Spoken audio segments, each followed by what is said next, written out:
Rail transportation, the driving force of American business.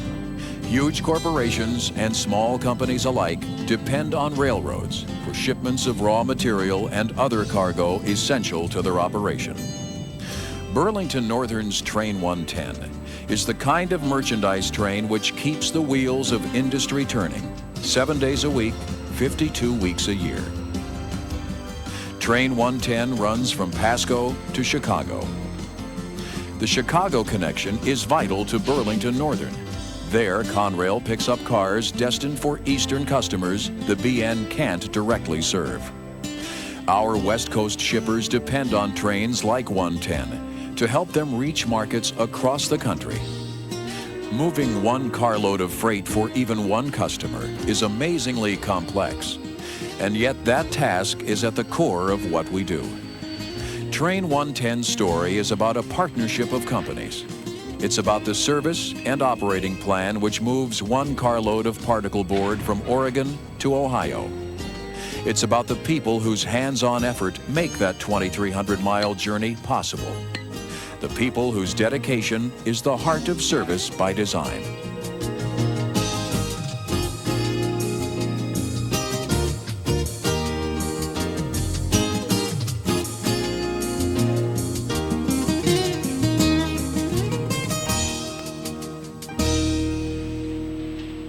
This is where it begins, a factory in Springfield, Oregon.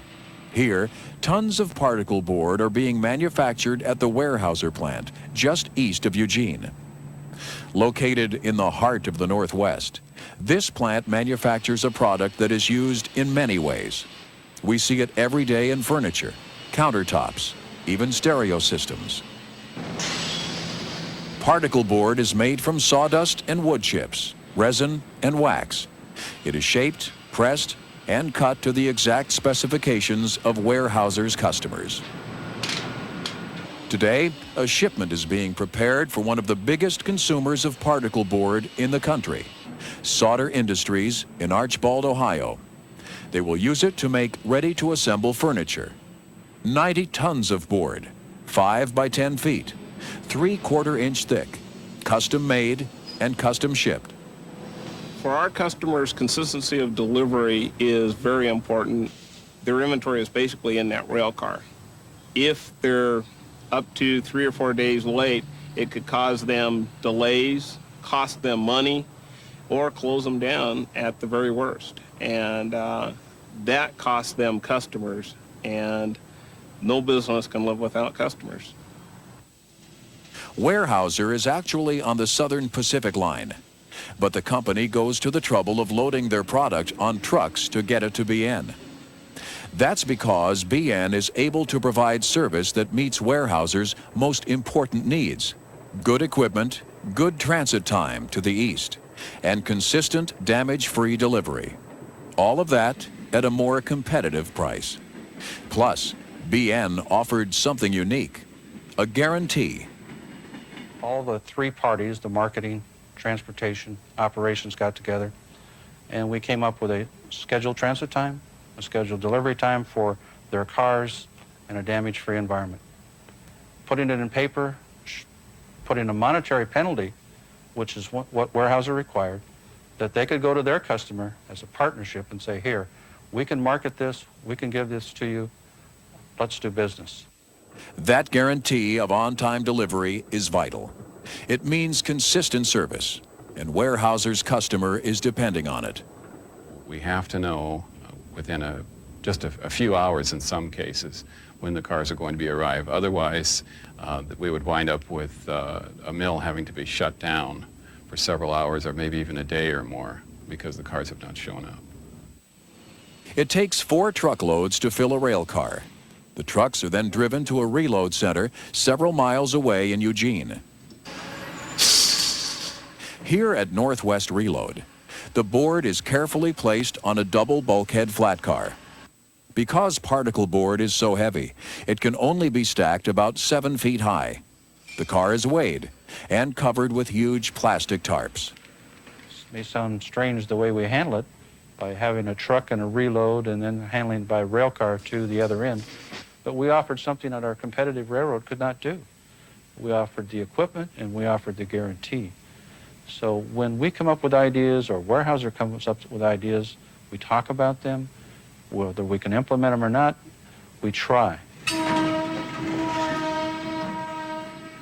The car is loaded and ready to go. The BN switch crew has arrived. Car TTPX 81716. It's now on the way.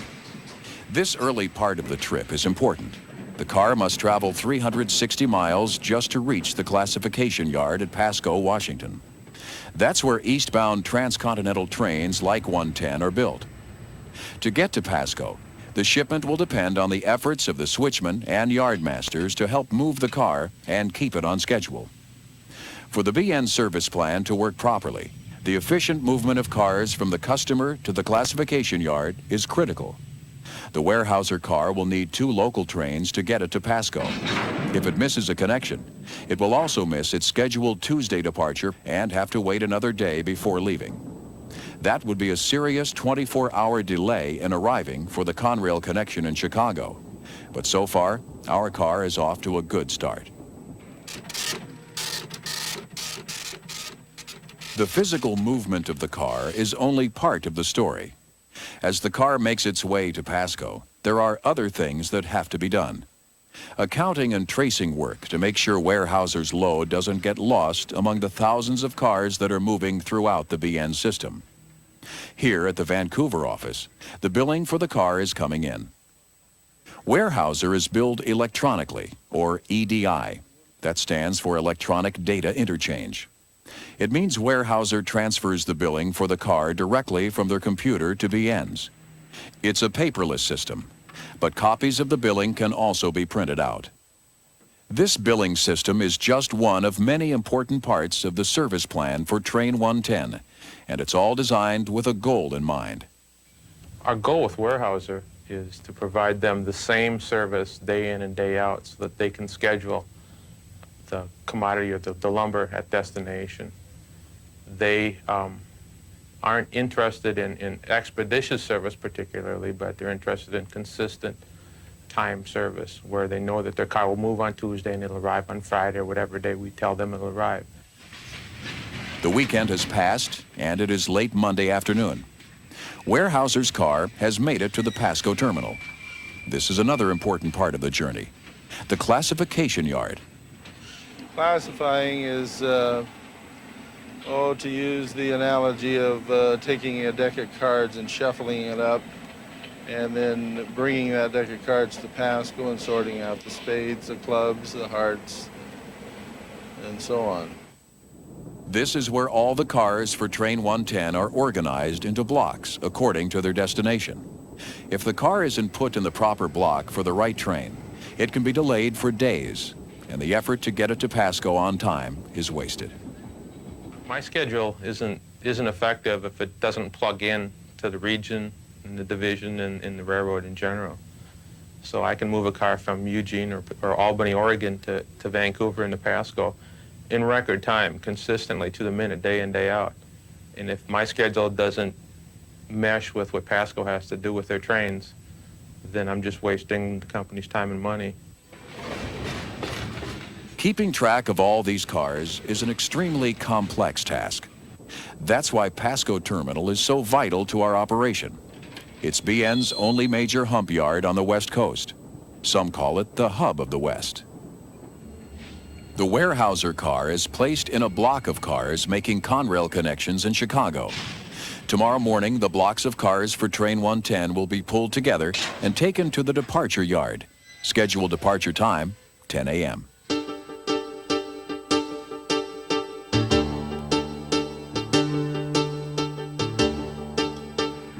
Oh, Pasco? Yes, sir. All right, what time do they figure that 110 is going to be ready to go?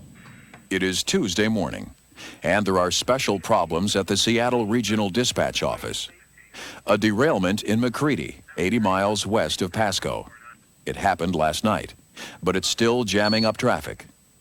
For the dispatcher, the pressures are enormous. He is responsible for 125 miles of track, and he coordinates all the train traffic and maintenance activity out there. This morning, he has to deal with the derailment, and it's had an impact on Train 110. The hardest part is a lot of times is you have things that happen like derailments. You have things that happen like maybe you have a broken rail and the train gets delayed for, an hour. And consequently, because of that, they start falling down and losing time. But it's important to try and keep these kind of trains on the schedule so that we can meet our commitments to the customer. Meantime, in Pasco, the train and crew calls are being made. The derailment is also forcing the people here to make last-minute changes. The engines scheduled to be used on 110 are on a train stuck behind the derailment, far from Pasco. New power must be found. You got permission to occupy the main track, Ainsworth Junction, of Lard Junction. I'll get you permission on the bridge. Permission to go, all right, thank you. It's a hectic morning for operator Gary Wallace. He is one of many people coordinating the effort to find new power and get 110 rolling. They have to work quickly to solve the problems that are threatening the trip with a late departure. Yeah, no, but every train that comes in and out of this yard's got to talk to me. Every train that comes in and out of the roundhouse has got to talk to me. I got to coordinate with the dispatcher as far as moving these trains, because he's got 8 or 10 coming in and I got 8 or 10 leaving, and we got to keep them rolling. Because when they're moving, we're making money, and when they're not, we're not. The substitute power arrives. 3 locomotives. The lead unit will be 7151. Train 110 may get out of the yard on time after all. Can we do a warrant here, too? Yeah, I got it ready. Okay, we got a call on a first, 110 of the 6th. The conductor is McHenry, M-C-H-E-N-R-Y, and 2. Engineer is Schoenberger, S-C-H-O-E-N-B-E-R-G-E-R, no fireman. They're all on duty at 0845, 0845, 3 units. Okay, here's a track warrant. Ready to copy, RN. That track warrant is the authorization for Train 110 to be on the main line. The Seattle dispatcher and Pasco operator have been able to solve the problems affecting the train. It's time for 110 to depart.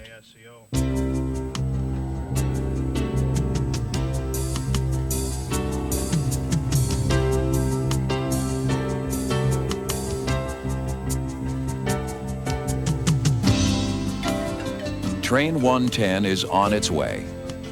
In spite of the problems caused by the derailment, in spite of having to substitute power, 110 departs the Pasco yard right on time. That's good news. There are always unforeseen obstacles as a train makes its way across the country. And if a train leaves late, that puts pressure on everyone else down the line. As 110 passes through the Washington countryside, no one knows what this journey will bring. Will there be long delays?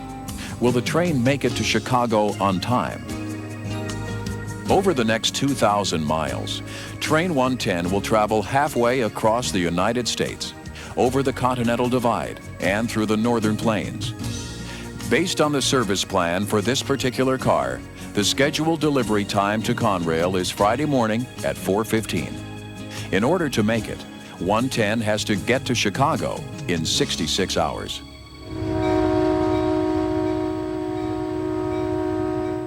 The train has been moving for less than an hour. But 110 isn't making track speed. It left Pasco with less power than would normally be used for this tonnage. More power will have to be added later. In spite of the slower speed, there is a signal that all is well, as 110 goes past a failed equipment detector. BN detector, Mesa, temperature 78 degrees. Axle count 308. No defects. Repeat, no defects. But it isn't long until 110 is forced to stop. Up ahead, a maintenance crew is fixing the rail where a weld went bad. It will take some time to repair. So 110 waits. So that's what the delay there is, over. Yeah, okay. Do you have any idea how long it's going to be? It's the type of situation that can create problems for a dispatcher. The most stressful part about this job is when you're dealing with these track people, like these guys that I've been given permits out to. If I don't do it right and I make a mistake, then literally what can happen is I can run a train in on top of a guy that's out there on a motor car or a guy that's on a high rail truck and get him hit. And most of the people that have gotten in trouble on these jobs, that's what's happened. And so it's a matter of you've got to be thinking all the time. After 50 minutes, the crew has 110 rolling again, not knowing that even farther up the line, there's more track work being done. Just outside Spokane, a surfacing crew is doing work on a bridge. Some old ties have been replaced. Now the crew is adjusting irregularities in the rail and smoothing the ballast. This is critical work for the railroad. Well-maintained track is an important requirement for moving trains safely and on time. There is an urgency to this work. The crew is always aware that it's only a matter of time before 110 or another through freight will be coming down the line. Well, we know that, when we get out here, we only have a certain amount of time to get done what we have to do, and we have to plan our work accordingly. There is still some major work to be done, and the clock is ticking. 110 is on the way. As the train moves closer to Spokane, the scenery is starting to change. The farmland is giving way to pine trees and hills. Soon there is another delay. The engineer pulls into a siding while a westbound freight passes by. The crew calls it waiting in the hole. There's only one main line, and someone has to pull over. This is nothing new for the train crew. There are many things that can delay a train. Once you leave the yard, the carmen inspects your train. After that, it's all up to God. I mean, anything that happens, happens. And then that's why we're here, is to take care of it. 110 is almost to Spokane. Just ahead, the bridge where the surfacing crew has just finished working.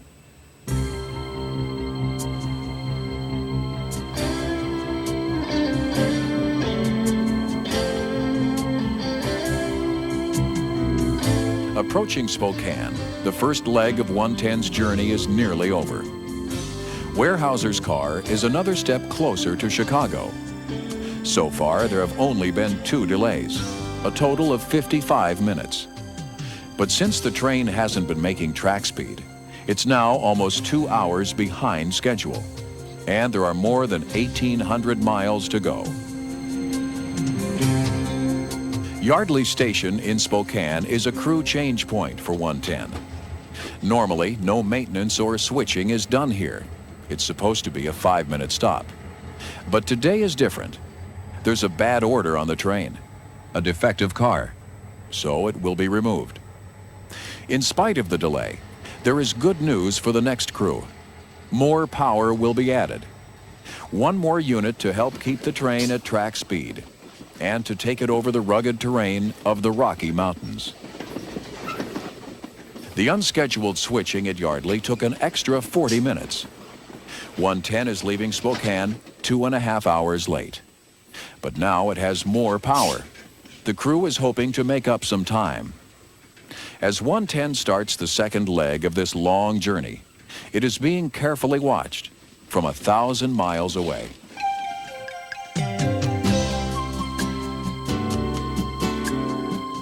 Northwest of Minneapolis, in St. Cloud, sits one of the most beautiful old depots in the BN system. But it now houses one of the system's most high-tech facilities. This is the home of the National Track Smart Center, which is keeping a constant eye on Weyerhaeuser's car. Here at the center, computers track rail cars from the shipper to the delivery point. With thousands of cars moving through the system, TrackSmart allows BN and the customer to know exactly where a specific car is at any given time. Today with TrackSmart, when a car goes bad order or a car is involved in a derailment, the design of the system is to notify the customer when it happens, or as soon after it happens as possible. In the past, that was not possible with our other systems. That's the biggest benefit that the customer can get. It takes the worry out of moving their cars across the BN. The TrackSmart system is automatic. If a car is delayed for some reason, the computer immediately notifies the customer. And BN is very responsive. They call us when a situation like that occurs, and they let us know when the car is pulled out of that situation and it's on its way again.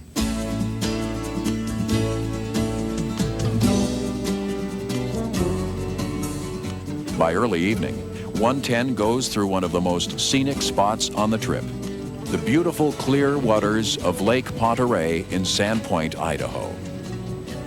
110 has had a few more problems between here and Spokane, so the train goes through Sandpoint and heads across northern Idaho, even further behind schedule. Hopefully, the night will bring a smooth trip and few delays.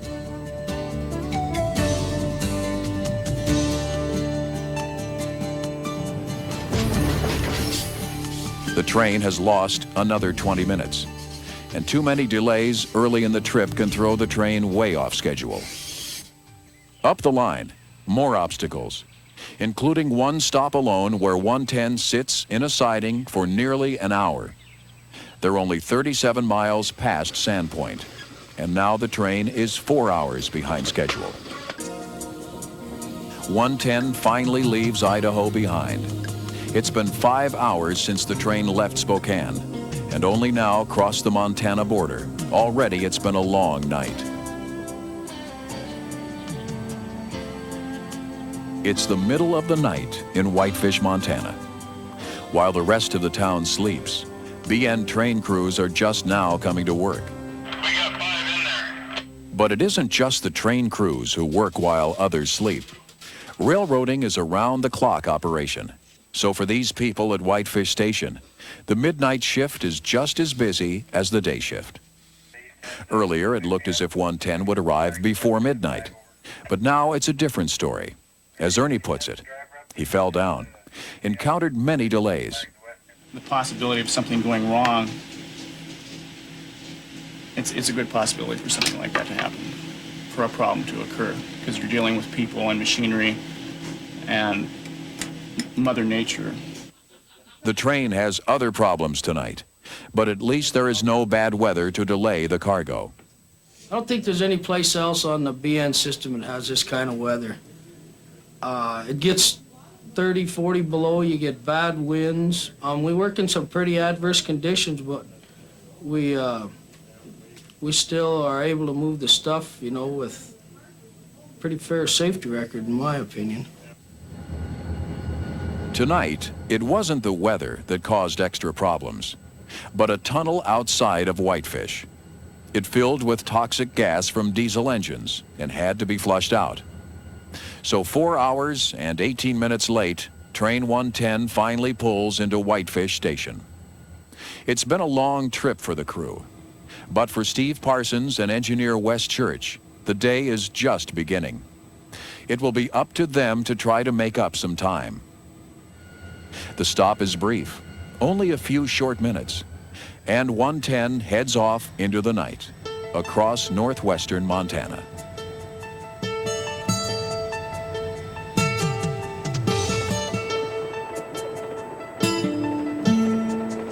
By Wednesday morning, the mountains of Glacier Park are merely a shadow in the background.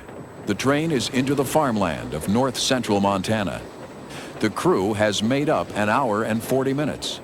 110 is speeding toward Havre. The effort to get 110 back on schedule grows more intense. Delays are a fact of life on the railroad, but Weyerhaeuser is still counting on BN to get their car to Chicago on time, no matter what the problem. Customers don't want to hear about the Burlington Northern's problems, no. They're not interested. It's 45 below zero in Minot, North Dakota, and we can't move the trains at more than 50 miles an hour. But they are also realists. They also know that we will have problems. They want to know that this problem isn't going to happen time again. So what we've done is basically said, okay, we'll react to the problem, we'll correct it. Havre, Montana is one of the most important stops for 110. This is where the engines are refueled and the train gets a 1,000-mile checkup. It is a big operation. Haver refuels so many engines. The diesel shop goes through an average of 3 million gallons of fuel every month. If you have a water leak on the locomotive or oil leaks, which would be FRA, we'd have to cut them off. Using your running gear, your brake shoes, brake rigging, all has to be okay before they can leave Haver. 110 arrived here 2 hours and 40 minutes behind schedule, and there's a lot of work to be done. Haver maintenance crews know they have to work quickly to help get 110 back on schedule. The power is taken off the train for maintenance by the diesel shop. The train is blue flagged, so the carmen can do an inspection. They ride ATVs along the train to spot trouble. Weyerhaeuser's car is in good shape, but the tarp needs to be adjusted and tucked back in. And while this car is long gone from the Springfield plant, it is not forgotten. I think about them sort of as my cars, especially the ones that I have involved in the lease program. And I very much wonder where they are and how they're doing, and whether they're making it through Haver or Shelby or Minneapolis quickly and on time. After all the maintenance is completed, 110 is given the okay to go on. All of this took only an hour and a half. 110 leaves Haver without losing any more time. As it heads east, the train passes through more farmland. This is an opportunity to pick up some more time. 110 moves through the countryside and small towns at a maximum track speed of 60 miles per hour.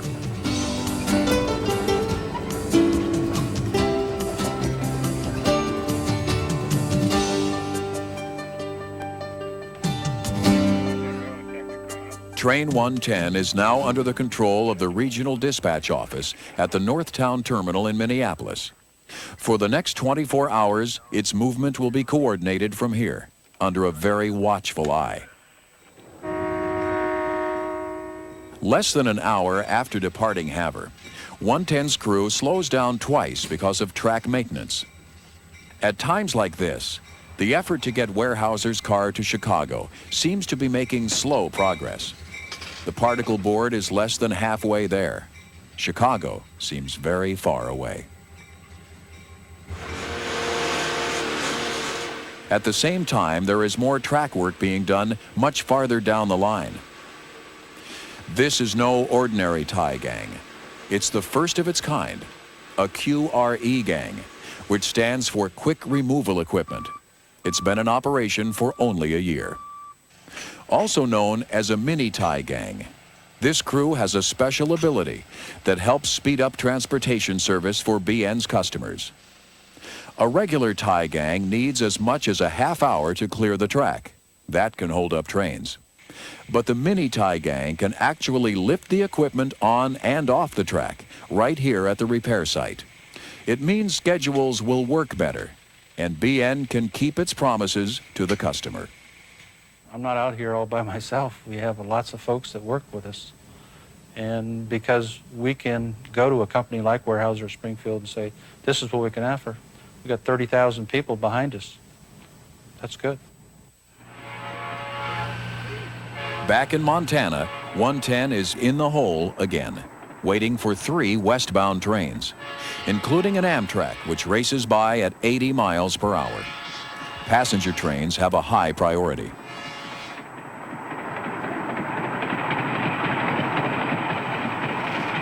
As the sun sets over eastern Montana, 110 is heading for the Dakota Division. The crew has made up more than an hour. Some of that will be lost in Williston when the train loses air because of a parted air hose. But the trip across North Dakota will be smooth, with no other delays.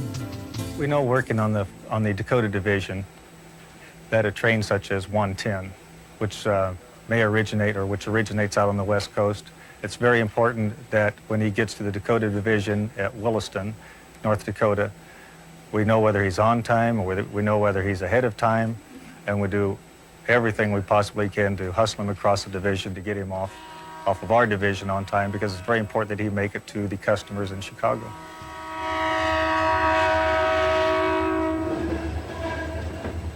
"110 makes it through Fargo early Thursday morning. It's been a good night. Since passing through Minot, the train has made up another hour and a half of time. This leg of the trip brought no delays. Thursday brings smooth sailing. 110 cruises through central Minnesota, making up more lost time. That's good news, because there is a major stop ahead.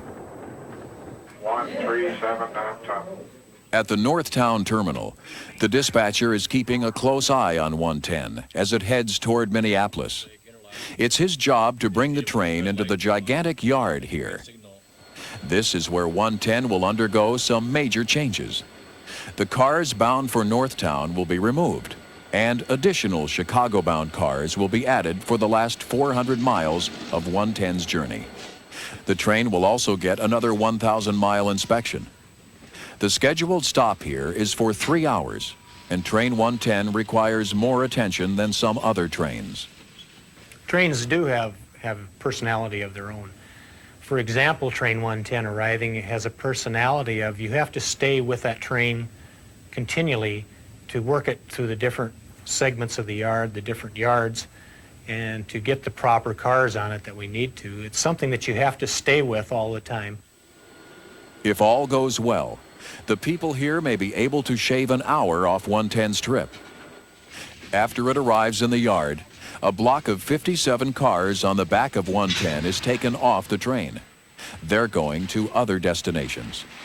The remaining 15 cars, including warehouses, are taken up to be blocked with other cars, making Conrail connections in Chicago. In addition to switching the freight cars, 110's original power is replaced, and the crew will be changed. In its new form, 110 pulls out of Northtown after only 2 hours. It's actually departing ahead of schedule, 6 minutes early, for the first time since leaving Pasco. Back at the National TrackSmart Center, computers are providing up-to-the-minute information on the progress of Weyerhaeuser's car. Right now, it shows the car has departed Northtown. While TrackSmart has been checking on 110, the train has made good progress. 110 is on the home stretch. The night will bring a few delays, waiting for westbound trains. But the race to get Weyerhaeuser's car to Chicago is almost over.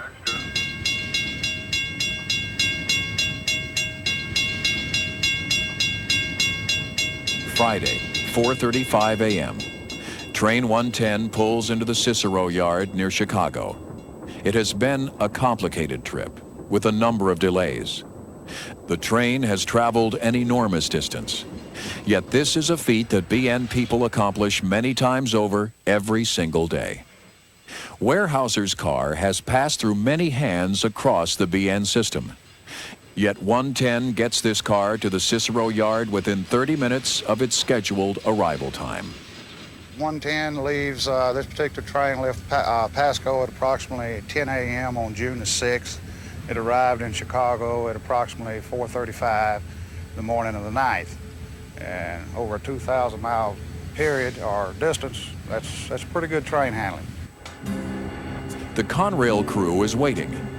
The Northtown power is removed from 110, and the Conrail power brought on. The service plan for Weyerhaeuser's car worked, and the shipment is on its way to Elkhart, and soon, its customer in Ohio. This is only one car among thousands that move through the BN system every day. And 110 is among hundreds of trains. At the heart of this complex operation is the service and operating plan for each and every car. It must be designed to provide the customers with the quality service they expect. But a car plan and a train schedule mean nothing without the most important factor of all. The real heart of service by design is the dedicated people of BN.